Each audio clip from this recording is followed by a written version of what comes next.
Okay. This is Tuesday, June 22nd, 2004. I'm Jim Smither from the History Department of Grand Valley State University. We're talking today with Bob Warners, World War II veteran. Mr. Warners, for the record, could you please state first your date of birth, branch of the service you were in, and your years of service?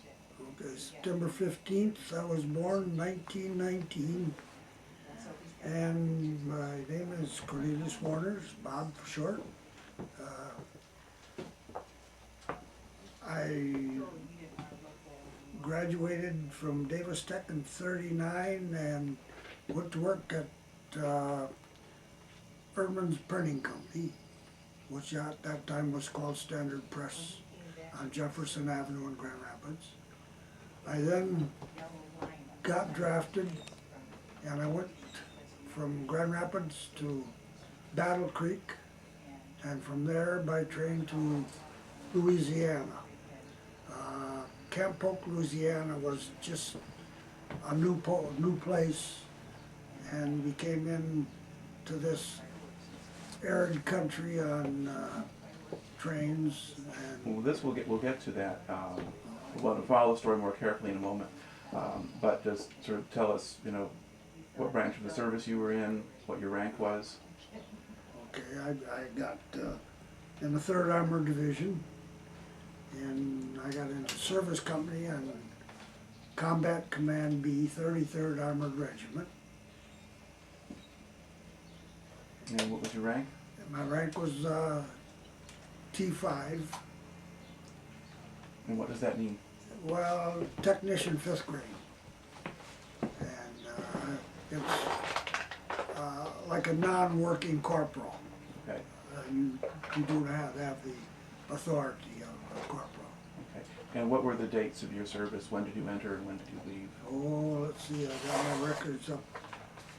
Just years. Yeah, I went in June of '41 and came out late '45. Okay. Can you tell us what your response was when you were drafted? Because you were drafted before Pearl Harbor, before we were in a war. Well, of course at the time I wasn't too happy like most people, but then when I got down to it, I weighed about 118 pounds and I was afraid they weren't going to take me. Because I went in with 3 other people from my neighborhood, and we all lived within 4 or 5 blocks of each other. We went to Custer together. But when everything in the Army is done by alphabetical order, and I had a Bloom and a Crawford and a Burns, and my last name was W, so that was about the last I've seen of them for quite a while. Okay. How long were you at Fort Custer? I was at Custer for about 4 days. And what did you do there? They the reason we were there 4 days, we came in on a Friday, so we had the weekend. So by Tuesday we were out of there. They processed us, but they didn't do much work on Friday yet because there was we were in that war or anything. Mm-hmm. So weekends they didn't do much. So we just sat there. And that was Billy Kahn and Joe Louis fight was that weekend, I remember.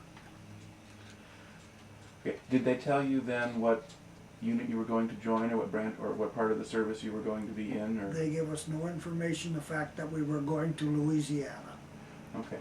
How did you get down there? We went by train, and which was something for us. We were on the wrong side of the tracks, and you go down through Memphis and cities like that, and there were little shacks along a river that we would think people would never, live in. And it was quite an eye-opener riding that train.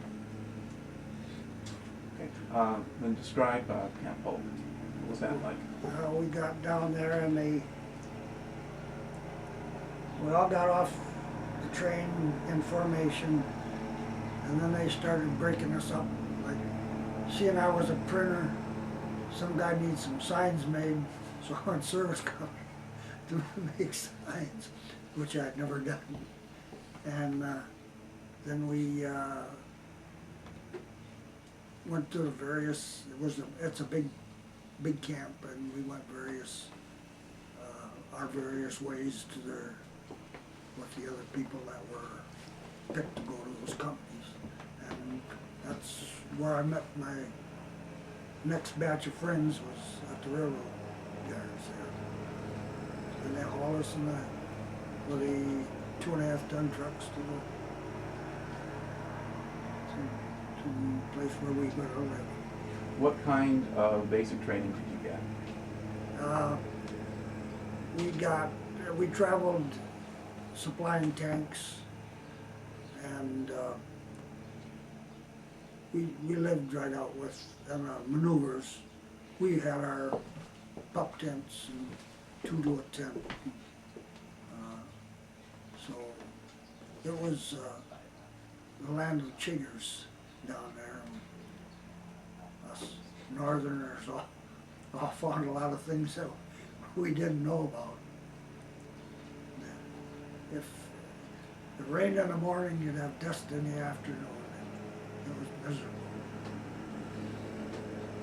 Did you get the same kind of physical training that regular soldiers got? Oh yes, we did our 25-mile marches, and we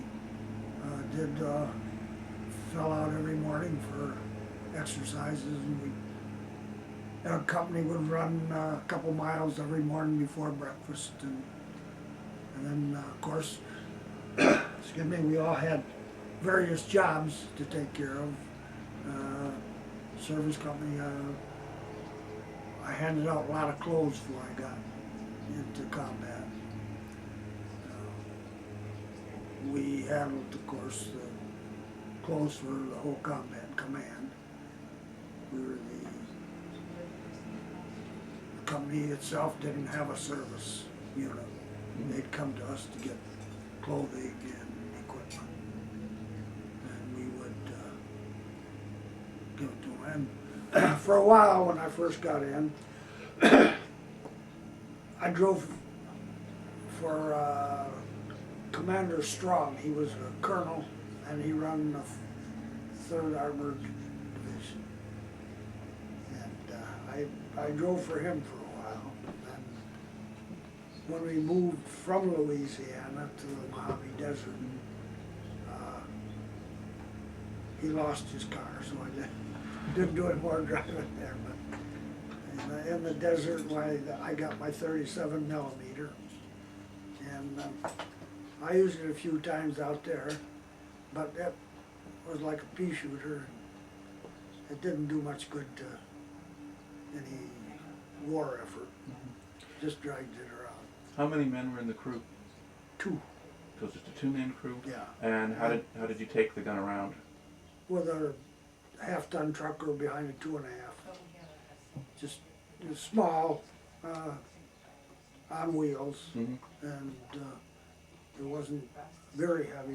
One man could move it, so, but it was very, very small for combat. And how fast could you fire it? Well, to be honest with you, we never tried that. They never gave us enough ammunition to do that at that time. In fact, they didn't have a lot of ammunition for it. How long were you in Louisiana, and then how long were you in the Mojave? Well, let's see. I was in Louisiana for about a year. And then in late 42, I think it was, we went to the Mojave Desert. And what was your unit doing out in the Mojave Desert? Maneuvers and training. What was going to happen, we were supposed to go to Africa, but it seemed that things were going so bad over there, they didn't want to lose any more troops at that time. So they decided that we would go to Europe, because when planned that campaign after we were supposed to go to North Africa, evidently changed their mind and put that unit into the initial phase of France. Mhm. And how large were the maneuvers? Was it just your division, like out in the Mojave, or were there other units involved? Well, it was just the 3rd Armored at this camp. There was another camp, where was it? Anyhow, there was a desert, another desert camp within a range of 100 miles of us. And we had some pretty good maneuvers in the Mojave Desert. I particularly remember one. We were along the Colorado River, and our job was to stop anything from coming down the road by the river. Well, right across the road was the Colorado, and of course we spent about 6 days floating down the Colorado, and that was quite a thing to do. It was real fast, and little whirlpools and suck you under and shoot you out. You'd have to be able to swim to do this. So, and it was about the nicest 7 days we had, I think. What else did you have for distraction or entertainment while you were out there? Oh, small towns and stuff. We didn't, at our location, we didn't see any performers. I think the only one we saw in the desert was a young lady just starting out. She became a famous star. And Diana Shore. She sang a few songs for us one evening. We were sitting on our beer cases watching the movie. They brought her in and she sang for us. It was a nice treat for us. Did you see any of the brass or higher ranking generals come through, or was it always just your own division? Well, basically just our own division officers. I don't remember any high-ranking officers coming around. Yeah, when we first got in the desert, I have troubles with names. General with the 2 guns. Patton, yeah. He was leading his men in a 2-mile run on the desert, but he was in a little airplane. He had one of them speakers, and he'd get all over us.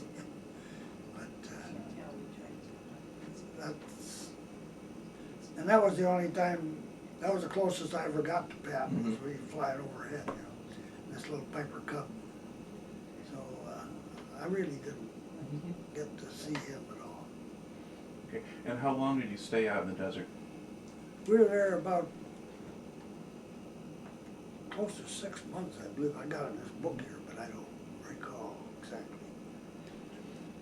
And then when that was over, where were you going next? We loaded up on flat cars all of the equipment, and we went to Virginia. And we had to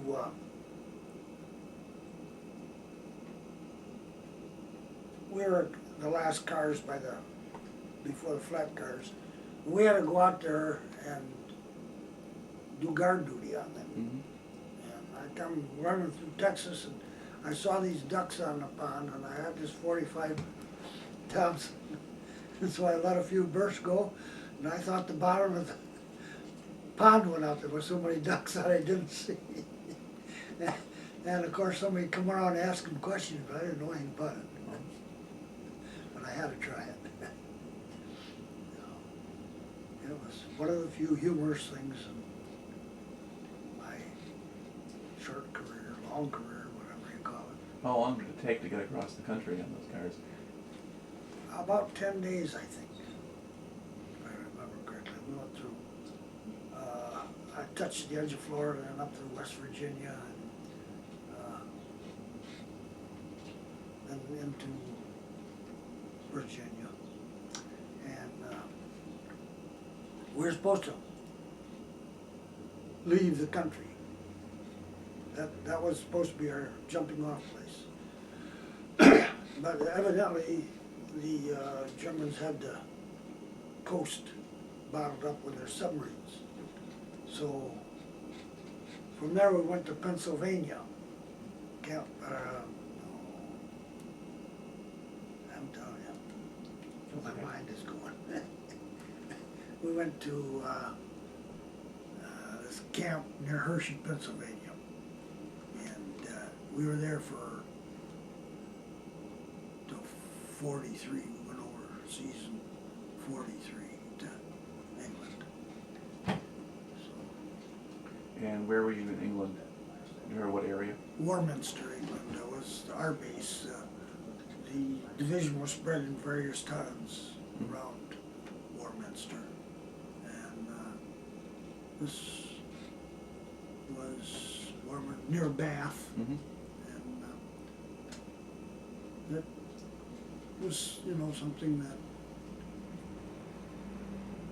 whole different. Well, our whole company lived in one big building, and there was a lot of little Quonset huts, etc. through there. And we maneuvered through the English countryside, and we learned to drive on the wrong side of the road, and etc. So, and the English troops weren't too happy to see us because we made more money than they did. And of course, we had a little extra money. We could take the girls out. But eventually, we got along all right. Did you get much of a chance to, get off the base? And... Oh yeah, I went to London a couple of times and various places north. Went to Birmingham, and I met the Queen. The Queen Mother, when I just died. She was queen at the time, and she and the king came to one of the areas we were in, and we were out in the parking lot with the vehicles, and she walked through and she shook hands with quite a few of us. So that was kind of a nice little gesture. She was a queen who wouldn't run away. She stayed there, right there with her husband. And so we thought quite a bit of her. Did you have any idea at the time you were in all of this training and everything else, what the significance was of what you were doing? No, I don't think most of us really knew. We were getting ready for combat, but we never knew what it was going to be like. I mean, they couldn't portrait. We crawled through mud baths and all this stuff and wire, but still in all, when we got into combat,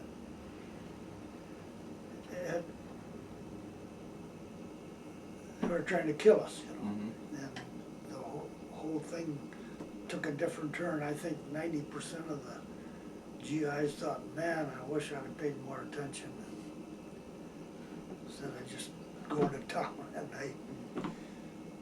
But I think that really made a difference. I was really stunned up to these. You could hear when these big guns shoot them shells, you could hear it go shuffling by, and you kept it hope. They went to the air, and you could hope it keep on going and not stop around in your area. But it was a whole different ball game. Nothing like maneuvers we were really not prepared for what we got into. When did you find out where you were going to go? Well, we landed at Liverpool, and from there we, of course, got carried down to Warminster. But we, of course, just knew we were going to England. They didn't give us any information. But then from England, when you were in England, when did you find out where you were going to go in France? Did you find out before D-Day or after D-Day? Well, we found out when D-Day we were sitting encamped, and June 6th, the radio was there, and we all gathered around it. So we presumed that we would be going to Omaha. Nobody told us where we were going. And then we took a week and we waterproofed all our vehicles. Then they decided they were gonna float them docks in. And then that storm, before they had that storm, they tell us to take all our waterproofing off our vehicles, and we threw it in the ditch. And they had the storm, and we had to dig it all out of the ditch and put it back on. So how did you get over that? Well, then we would like landing ship, landing tank ship, LST, and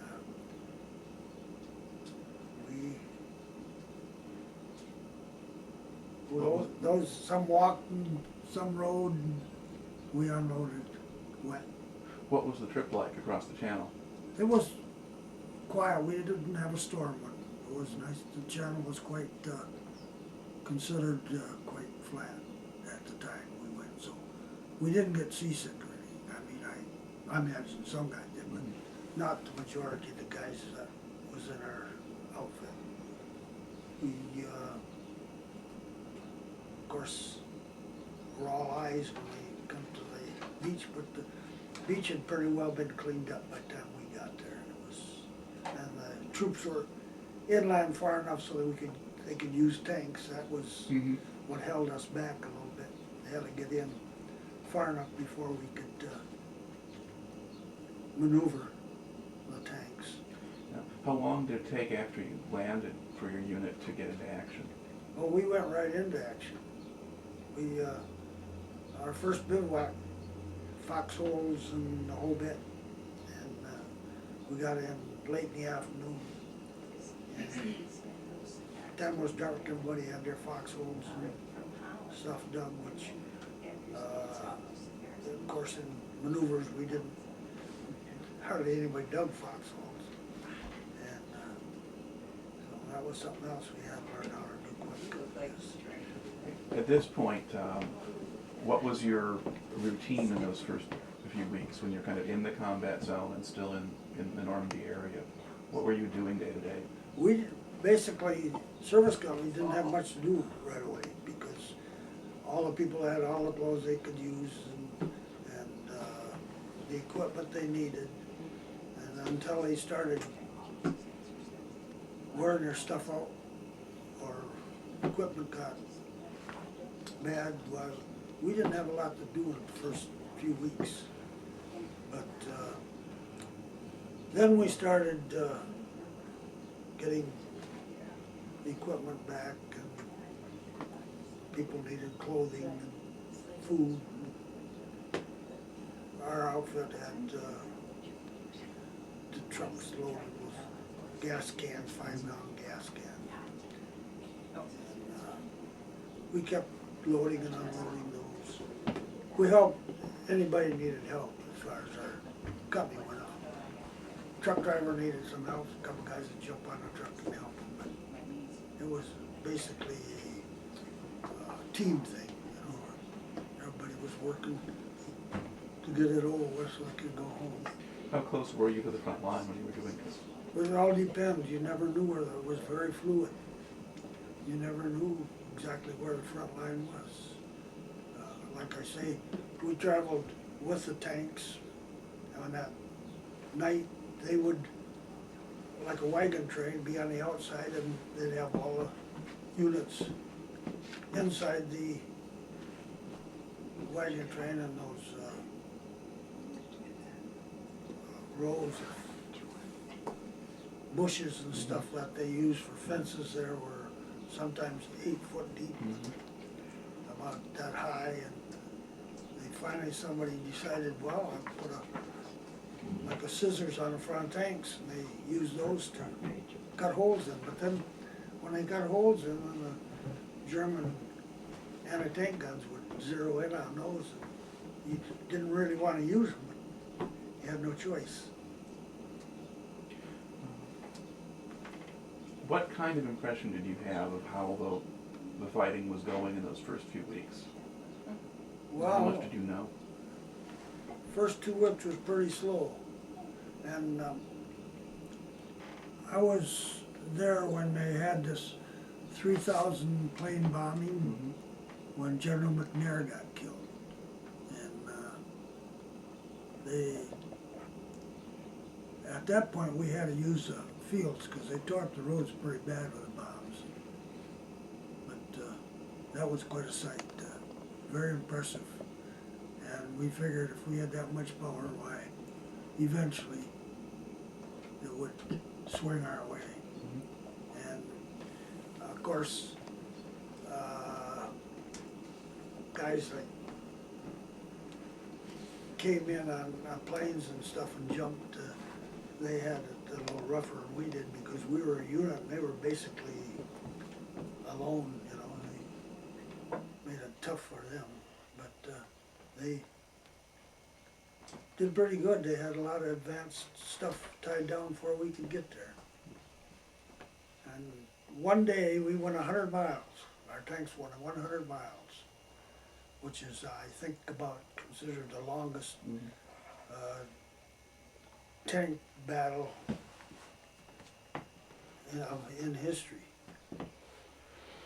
Can you talk a little bit about what it felt like kind of to finally get moving, as you were in Normandy in the Bocage country for a number of weeks, and then they began to break out? That was a whole different ballgame. We weren't, like you say, tied down, and we could be more aggressive that way. And that's one of the days that we went this 100 miles, and we come to a place in Germany which is like our military West Point, and they were training officers, and they had a very, very hard battle there, but they took the day and carried the battle, so we moved on constantly. And how long did it take to get across France? Oh, let's see. After you started to move, that is. Well, we were in France. We moved, like you say, very fast, and then we hit Belgium, and that's where we lost our commander. General Rose got killed. He was first, him and his jeep driver were the first people in town, and he got shot. It was quite a loss because he was a very well-liked commander. He would never, you'd always see him up in front of you, you never see him behind you. And then they took up a collection from the division, and he got $30,000 to do the operating area in the hospital in Denver. So it was, I think there's a plaque there that says 3rd Armored Division operating area. While you were on campaign, did your unit stay pretty much the same, with the Yes. same men and officers? Well, yes, we lost a few officers and some of our men, but service company didn't change a lot. We lost a half-track crew and the officer, but basically most of the guys that I went with were there to the end. There's some, we had a lot of guys come out of Repeldup and join our unit, but basically, I went to a convention not too long ago in Grand Rapids, and most of the guys were still original. There was a few I didn't know, but most of them were same cooks, same, you know. It, the service company isn't an area where at times you have to use your weapons and so, but basically you're not a combat unit. Mhm. You don't get run over too often. Okay. How long would you say your unit was sort of in action on a regular basis? I think they said that we had 173 days of actual combat, which is quite a bit. Well, what was the longest? Did you have any kind of breaks in the campaign? I mean, from the time you landed in France until you went into Germany? Well, personally, I can't remember much R&R. It ain't like, it isn't like they do now. They pull a unit out and they Right. ship them someplace. They didn't do that. You were always either in combat or waiting to go in combat. Did you have any periods when you were not moving very much? Yes, we did. They kept, this one river, they kept flooding and we couldn't get across. And we were there for about a week and a half. And there was, the engineers would start and they'd open the wheels on the dams and they'd just wash away what they had. And it was a real rainy area, a season too. Mm-hmm. You remember where and when that was? Oh, no, I don't. It's probably in here. But basically, What was it, in the fall or the winter or? no, this was in the fall. But in the winter, and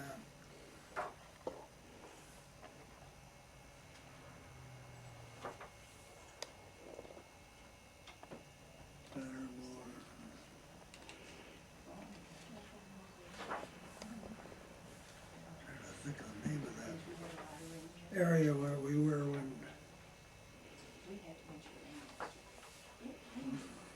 before we got to the Rhine.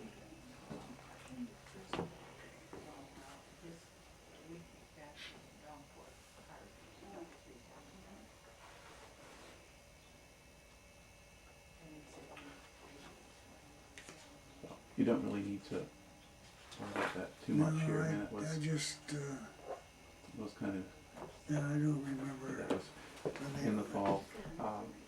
What period of the war do you think was the worst for your division? When did it seem like they were having the most trouble? Bulge. Can you describe what was going on with your division then? Well, it was very cold, very snowy. We had a battalion cut off, and they left their tanks, put sugar in their gas tanks, and walked out. But that was right where these other outfit all got killed when they shot everybody. And I think the weather and everything else was the worst right in the Bulge. We were at Spa, Belgium when we given permission for a weekend there, and we were moving our equipment out of the trucks and stuff into one of the big buildings, and then they had the breakthrough, so we had to go out. And I remember they used everybody at that time. Even our service company were sitting on corners of intersections waiting for somebody to break through. But nobody came our way. But we were there, and it was very tense. Half the guys had gotten permission to do a little drinking, and they did, and of course, the guys that didn't had to take care of them too, so. It was very, I think the Bulge was the worst.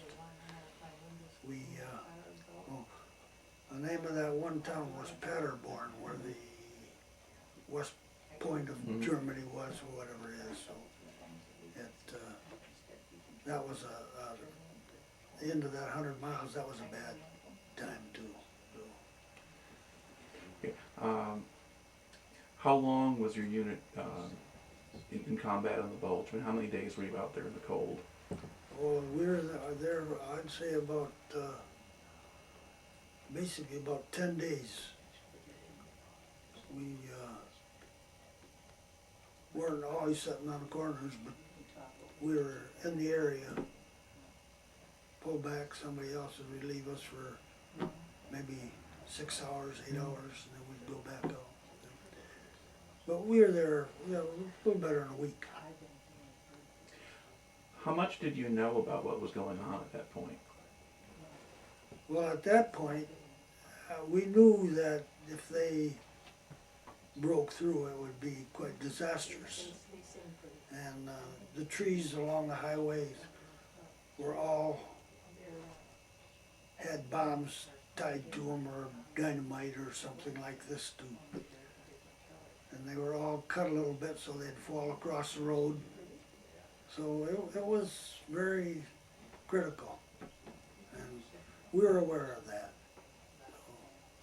So it was, nerve-wracking, but it was what they taught us for all these years.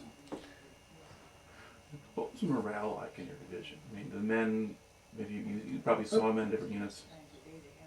How optimistic were they about what they were doing? And Oh, I'd say they were very optimistic. They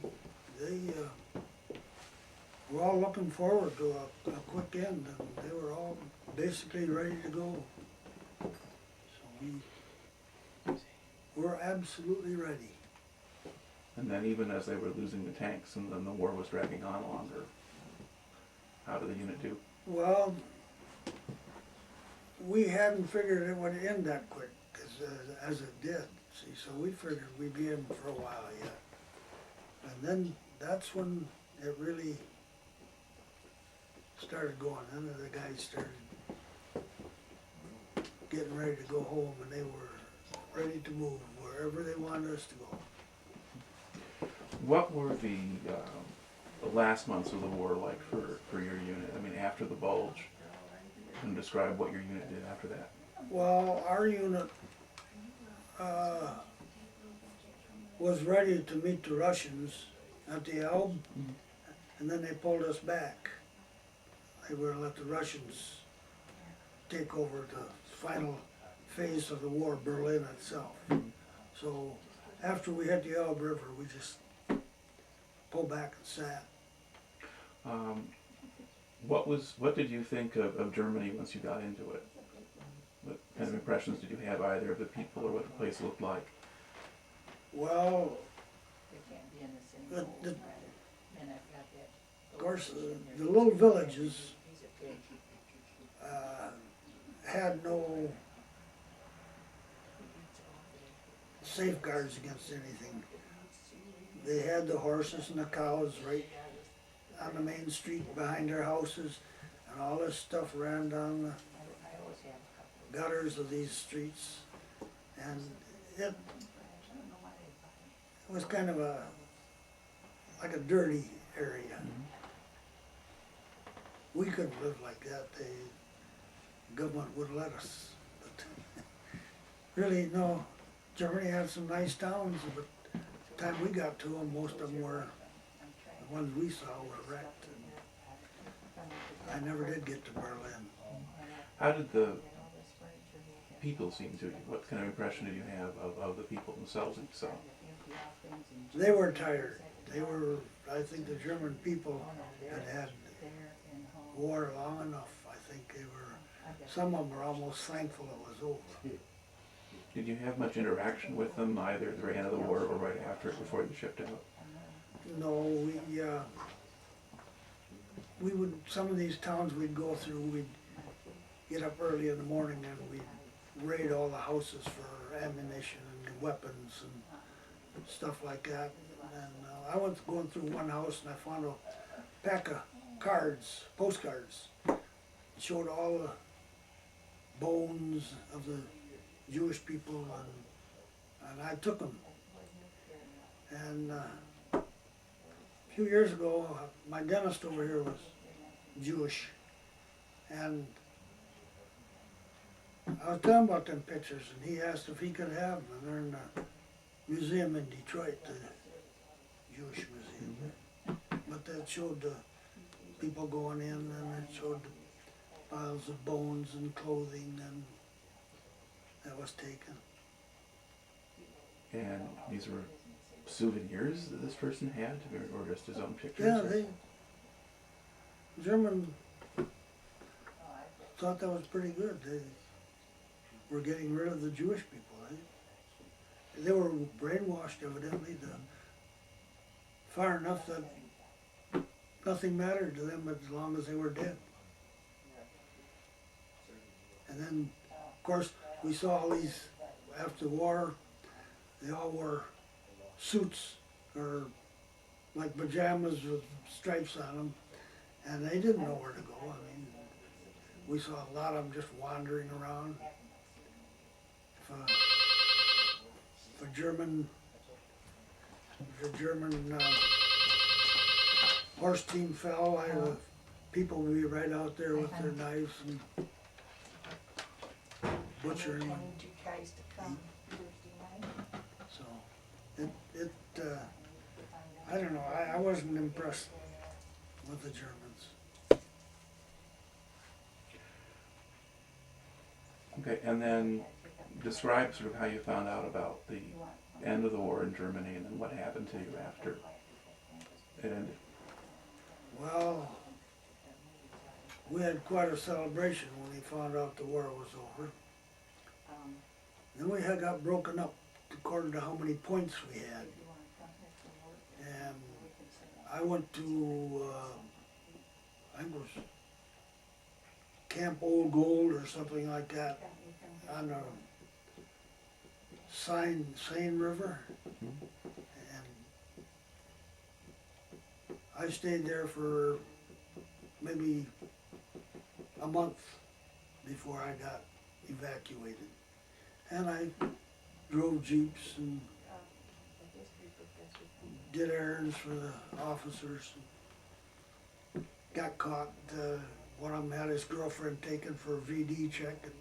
I took her, and they didn't give me a trip ticket, but I was so happy to get out of this little camp. I took her, and coming back, I get pulled over by the MPs. So I said, I don't know the woman. I said, officers told me to take her to a certain building. And so I got a little reprimand on that. But war was over, so they didn't do anything about it. And then when were you actually discharged? I got discharged in Pennsylvania. And was that after the war with Japan was over, or was that still going on?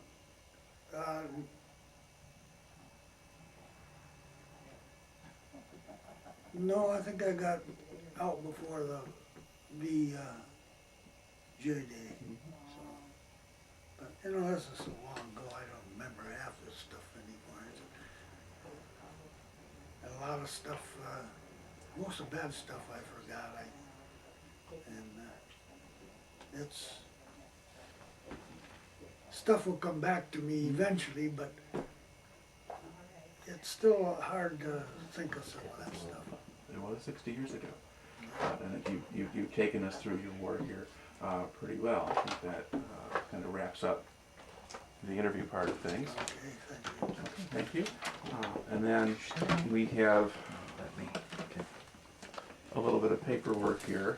Can I ask a couple of questions? Sure. After the war, what did you do? I went back to printing. I didn't take my 20 weeks of $50 or whatever it was. Okay. And I just went back to work. How do you feel the experiences in the war affected your life after that? Well, I should have gone to college, but I didn't. I don't think it bothered me too much, but I'll tell you one thing. I was an athlete when I went in. I never smoked, never drank, but I learned how. And as you came home and began your lifetime of peacetime existence, how did you feel that the war changed your life? And do you feel that you actually contributed to, and what do you feel you contributed to as far as the war effort was concerned? Well, I contributed a lot of time and a lot of effort. I wouldn't want to go through it again, but I wouldn't take all the money in the world for what I did. There you go. Well, we've appreciated videotaping your program and hope to talk to you some more about these things. I just wish my memory was better. Well, you know, Yeah, you better get him, it's going fast. let me tell you that my memory isn't all that great either. I have to write things down nowadays. Yeah. Yeah. Well, I'm half your age, and my memory isn't that good all the time either, so you're not doing badly at all. Walking here. my dog.